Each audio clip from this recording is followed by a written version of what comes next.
Hello বন্ধুরা, আমি doctor light বলছি। আশা করি সবাই ভালো আছেন। আজ আমরা কথা বলবো ওষুধের কার্যকারিতা সম্পর্কে। আপনি কি জানেন আপনি যে ওষুধ খাচ্ছেন তার কাজ কি?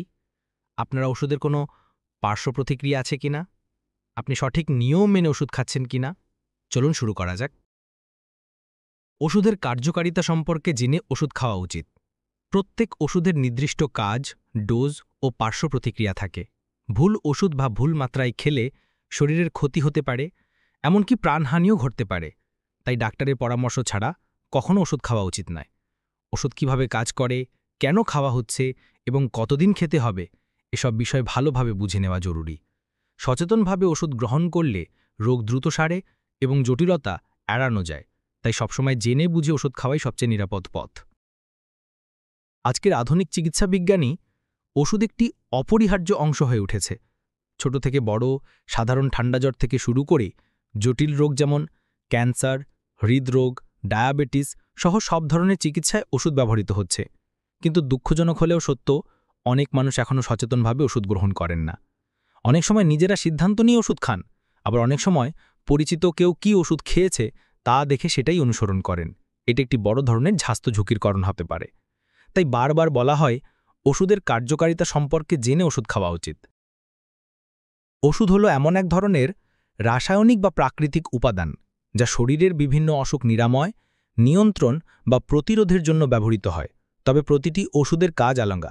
যেমন জ্বর কমানোর জন্য প্যারাসিটামল, ব্যথা কমানোর জন্য ন্যাপ্রক্সেন বা আইবুপ্রোফেন, ইনফেকশন সারানোর জন্য অ্যান্টিবায়োটিক, উচ্চ রক্তচাপের জন্য অ্যামলোডিপিন বা লোসার্টান, ডায়াবেটিসের জন্য মেটফর্মিন ইত্যাদি। প্রতিটি ওষুধ নির্দিষ্ট রোগ, বয়স, ওজন, অন্যান্য শারীরিক সমস্যা ও রোগীর শারীরিক অবস্থার অনুযায়ী নির্ধারণ করা হয়। সঠিকভাবে না বুঝে ওষুধ খেলে উপকারের বদলে বড় ধরনের ক্ষতি হতে পারে। এখন আমরা জানব ওষুধের কার্যকারিতা বোঝার গুরুত্ব। ১. রোগ অনুযায়ী সঠিক ওষুধ নির্বাচন।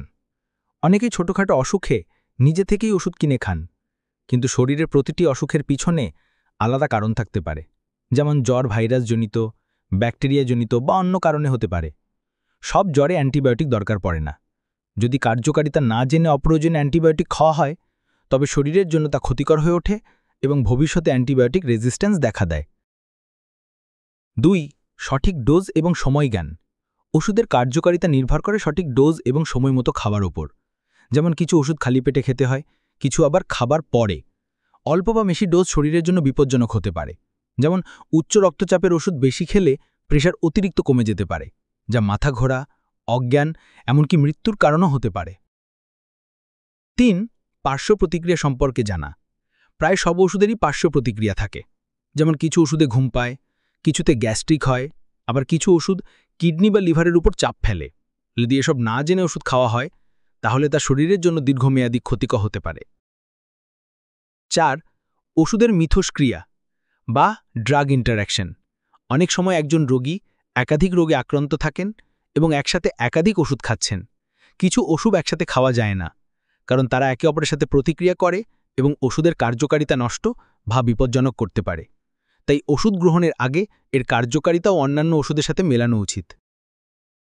এখন আমরা জানব সচেতন না হয়ে ওষুধ খাবার ক্ষতিকর দিক। ১. অপ্রয়োজনীয় অ্যান্টিবায়োটিক গ্রহণ।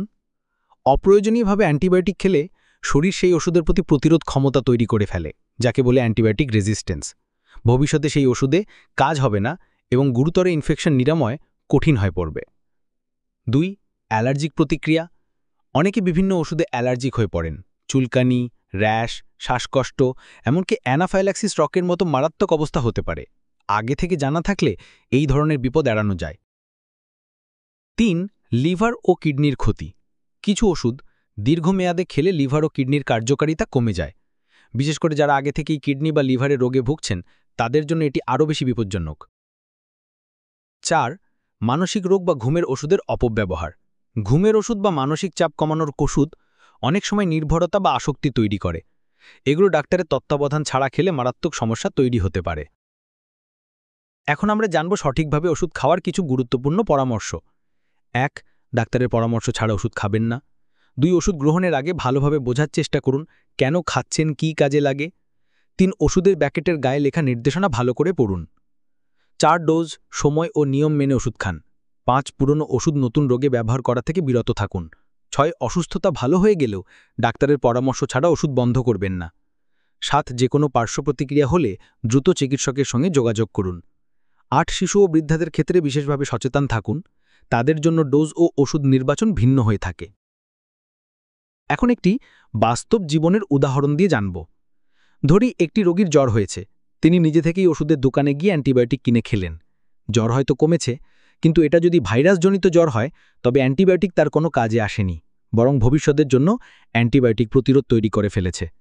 আবার অনেক সময় ওষুধ খেয়ে সাময়িক আরাম পাওয়া গেলেও মূল রোগ ধামাচাপা পড়ে যায়, পরে সেটি বড় সমস্যা তৈরি করে। একজন সচেতন মানুষ হিসেবে আমাদের উচিত ওষুধ সম্পর্কে সচেতন থাকা। মনে রাখা দরকার, ওষুধ হলো এক ধরনের রাসায়নিক পদার্থ যা সঠিকভাবে ব্যবহৃত হলে জীবন রক্ষা করে আর ভুলভাবে ব্যবহৃত হলে জীবনকে বিপন্ন করে তোলে। তাই আমরা যদি সুস্থভাবে বাঁচতে চাই তাহলে অবশ্যই ওষুধের কার্যকারিতা সম্পর্কে জেনে ওষুধ খাওয়া উচিত, এই নীতিটি মেনে চলা জরুরি। এতে শুধু নিজে নয়, পরিবার ও সমাজও উপকৃত হবে, কারণ একজন সচেতন রোগী মানেই একটি সচেতন সমাজ গঠনের ভিত্তি।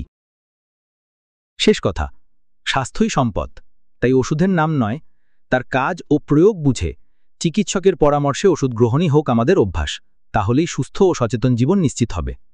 আপনাদের কোনো ওষুধ সম্পর্কে জানার হলে একটি লাইক দিয়ে কমেন্টে ওষুধের নাম লিখে জানান। এরকম ভালো ভালো ভিডিও পেতে চ্যানেলটি সাবস্ক্রাইব করে পাশে থাকুন। আল্লাহ হাফেজ।